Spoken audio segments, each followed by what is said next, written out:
Good evening, Irish fans, and welcome back to another edition of the Dirishfan podcast. How are you? My name is Danny. I'm so glad that you're joining me today where I'm not an Irish fan. I am the Irish fan. It's been a couple weeks.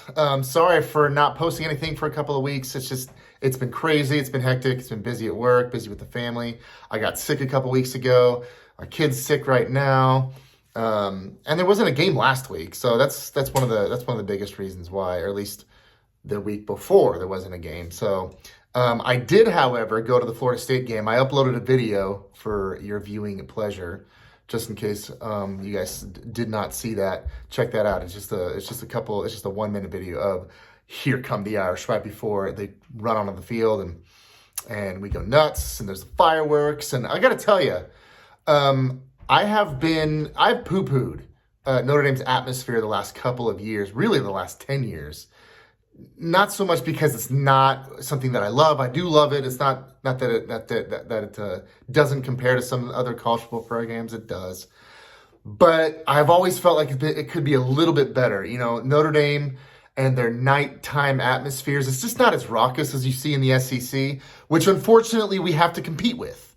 Not just on the field, like say Texas A&M earlier in August, but we got to compete for eyeballs. We got to compete for recruits, and kids see these things. They go to the other games. They go to their visits and they see the atmospheres. They see how hyped the fans are. They see all the other cool bells and whistles that are offered from these modern, beautiful stadiums that are now being built amongst Division I college football. And Notre Dame's atmosphere hasn't been great in the last couple of years. But I got to tell you, that was one of the best Notre Dame atmospheres that I've seen.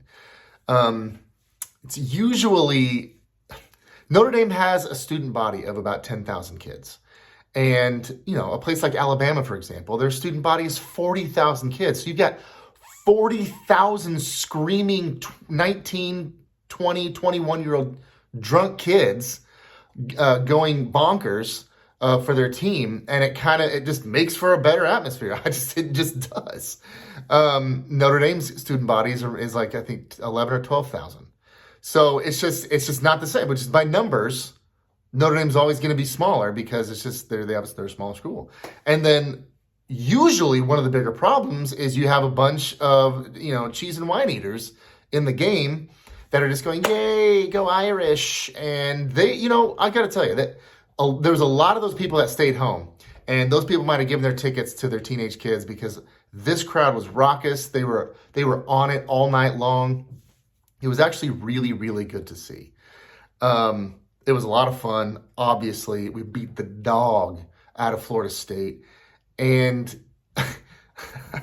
the score was 52-3, and it wasn't even that close. I mean, our third string defense picked sixth their first string offense. They are awful. Florida State is awful. I have never, honestly, and I've heard this from a lot of other people, I have never seen a Power 4 blue chip program look that bad.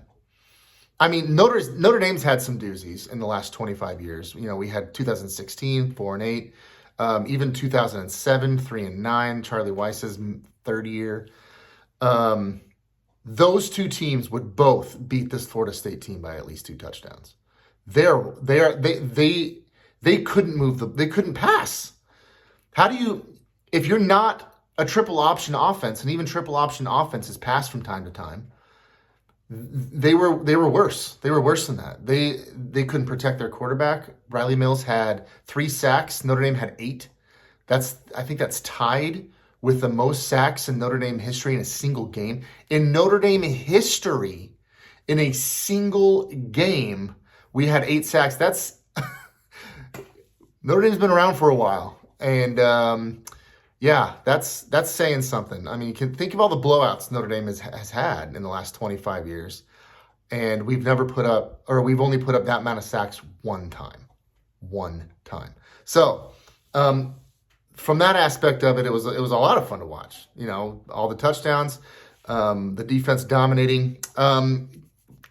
A little bit of a concern. Riley Mills just took way too long to kind of develop the game, develop the night.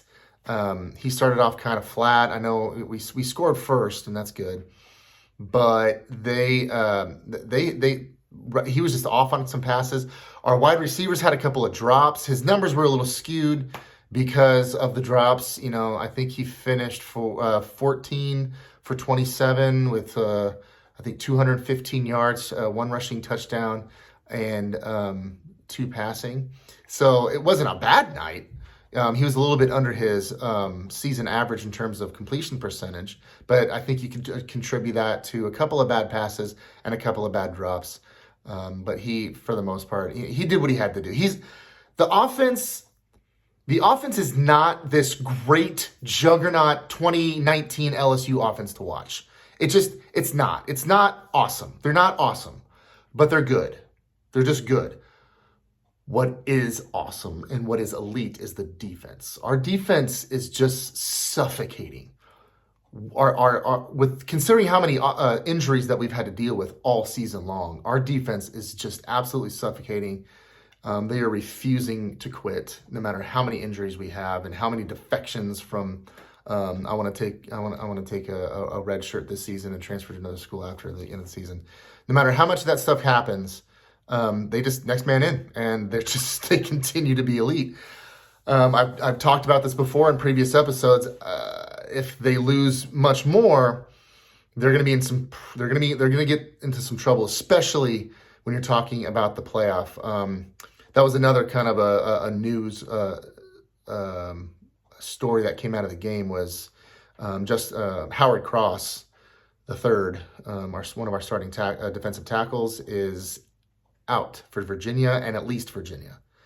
So he's not out for the season. I think without Howard Cross, we should still be able to beat the next 3 teams on our schedule.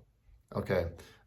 We should still be able to beat Virginia, and then Army, and then USC. Hopefully he'll be back by USC because they're a little bit more pass heavy offense, and we're gonna need some pass rush. So hopefully he'll be back by USC. But if he's not, it's not the end of the world. We can still win those games, and all we have to do is to make the playoff is to win those games. So, but again, we're in that territory of losing much more, and now it's going to start affecting games, even some of these winnable games, very, very winnable games. What I'm hoping is that with the devolution of our defense, and that just because of how many injuries we have. Don't get me wrong, we're still elite, we're still awesome. There's a lot to praise. But if those injuries continue, if Howard Cross, for example, proves to be something that is a little bit bigger of a loss for Virginia against Army, if it's a little bit bigger of a loss, what I'm hoping is that our offense will coalesce around our defense and start performing a little bit more. It's just something that is so frustrating, something that I keep seeing across the Notre Dame media sphere as well, is it just feels like every game to game, it just feels like they're 2 passes away or 3 runs away or just a couple of completions away from really, really being a complete offense. And, I keep hearing from other people that it's just never going to happen. This is who they are. We got to take it for what it is. And I don't know that I agree with that. There's always room to improve. At least I don't want to agree with it. I want to remain, hold out hope, and hope that Riley Leonard can put it together and just play a complete game. Like maybe he can get a 300-yard passing game. I don't know. He doesn't have to have that. Don't get me wrong. As long as he stays within his lane and doing what he's doing, like I said, he had a couple drops. That's not on him. He did have a couple airmailed passes. Maybe that's just due to the fact that he had a week off and he was just a little bit rusty. And I'm going to chalk it up to that. Hopefully these next 3 games, very important, very winnable, you will make the playoff games if you win games. Hopefully that he can coalesce around the defense and score a little bit more points to help the defense out. The defense is already suffocating, but without Howard Cross, it's not so much his impact as it is a body. We're down bodies. Jason Onye, whatever's going on with him, there's still No news on him. He would be a most welcome addition right now if he could get, out of whatever is going on. We're mushrooms. We don't know because we're fans. But we're just kind of losing bodies. It's not so much his talent, although that is definitely something we need. But we have talent behind him. It's just bodies. We need bodies, especially going into the playoff. So that's enough about Florida State. We dominated them. There's nothing more to talk about. What can I say? We killed a team that is very, very bad at football. They're not good at all. And we did what we were supposed to do. So turn the page on that. We got next up Virginia. Everyone that I hear is, I think the line is 24 points. Everyone that I'm listening to is saying that we should win by at least that, if not more, especially if a couple things can happen, like we can get to the quarterback and or Riley Leonard and the offense really start to coalesce, really start to click. Couple of numbers. I think as a team, they're averaging, and this includes defensive scores, they're averaging 38 points a game. The offense, though, is averaging 35 points a game. Again, not spectacular. It's not awesome. And you could make an argument too that even that number 35 is a little inflated because of a couple beatdowns, like last week against a really bad Florida State team and a really 66 points in week 3 against a really bad Purdue team. But they are, they just need to execute. That's what they've been doing the last couple of weeks. The offense has just been executing, scoring the amount of points needed to win football games. And hopefully that all can come to fruition as we get into the last stretch of the season. This stretch that is this, I can't believe it. It's awesome that we're here, but as long as you play your game and you don't make too many big mistakes, you're going to win these games. And what you really want is for a couple of more beatdowns. We do. As long as college football is a game of perception, we need to keep winning games like we did against Florida State. It's been a talking point by a bunch of media personalities from ESPN and NBC and CBS all season, how Notre Dame needs to show style points. There's some people that don't agree with that. They don't need to show style points in order to make the playoff. They win, they're in. However, a deep run in the playoff, what would help is to have a home game. To get a home game, I think we're going to need some style points. We got some on last Saturday. We have an opportunity to get more this Saturday, and then next Saturday we're going to play a ranked team in Army. And a lot of people are like, "Oh, it's just the Naval Academy. You should beat them anyway." Look, we don't choose who ranks the teams. We don't choose that. Okay, Notre Dame fans don't. Fans don't choose who the best teams in the country are. The College Football Playoff does. And the College Football Playoff Committee says that Army is one of the top 25 teams in the country. So if we win that game, that will be a win against another top 25 team, which is something that Notre Dame is starting to rack up. That combined with some style points is really, really going to help us out. Let's roll over real quick the top 25. College Football Playoff top 25 that was announced or just a couple nights ago. Number 1, Oregon. Number 2, Ohio State. Number 3, Texas. Number 4, Penn State. Number 5, Indiana. Oh, Indiana. I'm sorry, I'm a big IU fan. I love IU basketball. They're my basketball team. Notre Dame will always be my football team. But IU basketball, I definitely root for. And IU football, I do root for as well, right underneath. Well, a very distant Irish, and then IU football. I love IU. They're number 5 in the country, and I'm really hoping that they beat the dog out of number 2, Ohio State, not this weekend, but next weekend. Huge game. Tune in for that. Your boy's going to be tuning in for that as well. 6, BYU. Number 7, Tennessee. Number 8, the Irish.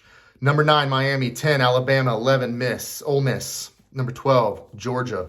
13, Boise State. 14, SMU, Southern Methodist.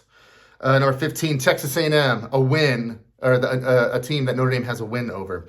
Number 16, Kansas State. Number 17, Colorado. Number 18, Washington State. Number 19, Louisville, another team that we have a win against. Number 20, Clemson. Number 21, South Carolina. Number 22, LSU. Number 23, Missouri. Number 24, Army. And number 25, finishing up, Tulane.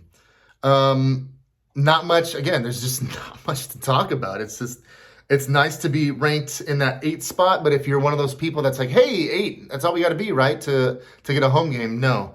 How the seeding works out is the conference champions are the ones that are going to get bye weeks. And really what Notre Dame needs to be in order to get a home playoff game, they really need to be ranked 5, 6, or 7. And there's, that's okay, because there's a good chance that'll happen. Tennessee plays Georgia this weekend. We need. Here's the thing. I don't know. I mean, who do you? If Tennessee wins, then Georgia's completely out of it, and that'll be nice. They're out. Georgia will. I mean, they might not make the playoff anyway, but they will certainly be out of it if they lose to Tennessee. If Tennessee, if Georgia wins, well, then I guess we have Tennessee ranked right above us at 7. Maybe we get up there in that 7 spot and just kind of coast through the rest of the year. However, you now have Georgia there with as 2 loss. They're going to bump back up in the playoff, and we might have to face them. So that's it right now. That's really it. That's all I got for you tonight. That's all I'm going to give to you. Watch that game. Watch Tennessee. Watch Notre Dame. Please click the like button, share, comment, subscribe, and the notification bell so you know every time I post a video, your boy has a video up and you can watch it. Go Irish. I can't wait for this weekend for another round of college football games. Literally, Tennessee, Notre Dame, Texas, Arkansas. I don't know. Oregon, Wisconsin. That might be it. But watch college football. I love you guys. Until next time, go Irish.